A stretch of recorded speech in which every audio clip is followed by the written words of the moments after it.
Vanidad de vanidades, todo es vanidad. Podemos leer en el libro de Eclesiastés en la Biblia.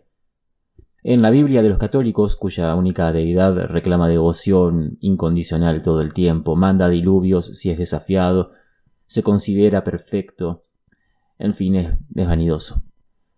Y si Dios es vanidoso, ¿cómo no vamos a hacerlo nosotros?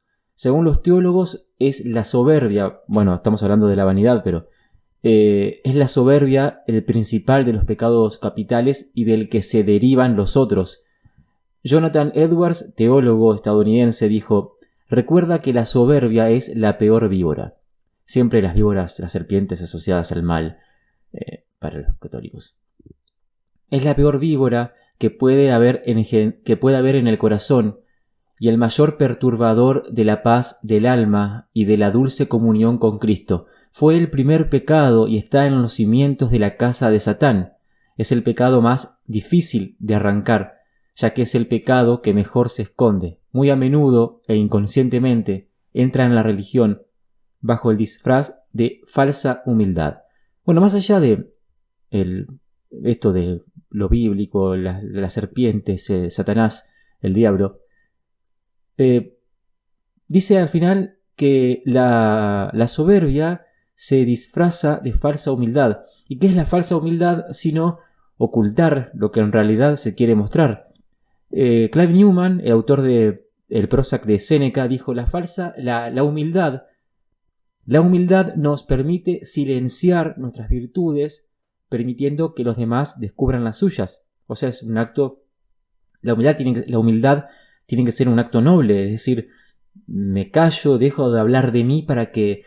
Es como en una conversación con una persona, callarse para que el otro pueda hablar. Pero en cambio la falsa humildad es hacer que las virtudes griten de fondo y que ese grito parezca imperceptible pero que se pueda escuchar.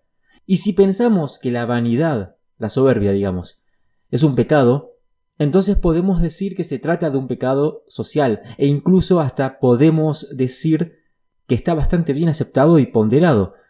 Y es que la vanidad no puede persistir en soledad. El aislamiento resulta nocivo para la persona vanidosa. Por eso la persona vanidosa es gregaria. Va a decir Nietzsche en La Galla Ciencia. Vamos a quedarnos en Nietzsche un buen rato.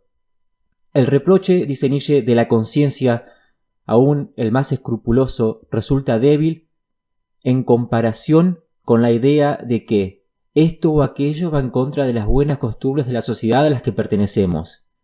Incluso al más fuerte lo asusta la mirada fría, el gesto hosco de aquellos entre los cuales y para los cuales ha sido educado. ¿Qué teme a fin de cuentas? El aislamiento, argumento que destruye hasta los mejores argumentos en pro de una persona o de una causa. Así se expresa a través de nosotros el instinto gregario.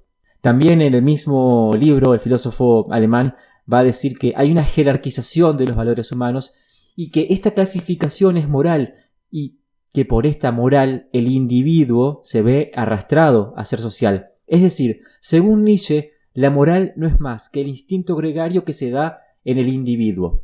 Pero después Nietzsche va a decir en La Galla Ciencia: durante el período más largo de la historia de la humanidad no hubo nada más espantoso que sentirse un individuo aislado. Estar solo, tener una forma particular de sentir, no obedecer ni dominar, figurar como individuo, no era antiguamente un placer sino un castigo. Se lo condenaba a uno a ser individuo. La libertad de pensar era considerada una enfermedad en sí. Mientras que nosotros percibimos la ley como imposición y privación, entonces se veía al egoísmo como algo penoso, como una auténtica desgracia. En esa época iba en contra del gusto ser uno mismo, valorarse a sí mismo según pesos y medidas propios. Entonces, volvamos a la vanidad, que es netamente social porque la vanidad se rige por valores sociales. Por esos valores es el vanidoso el que se ve arrastrado, como dice Nietzsche, a ser social. Para el vanidoso, estar individualizado es un castigo porque ser un individuo es valorarse a uno mismo según pesos y medidas propios, pero la vanidad es pertenecer a una jerarquización impuesta por otros. Y resulta entonces que la vanidad anula, suprime toda auténtica valoración y se aniquila en la valoración externa porque a fin de cuentas denota falta de confianza. Vamos a escuchar música. Esto es La Casa de Asterión.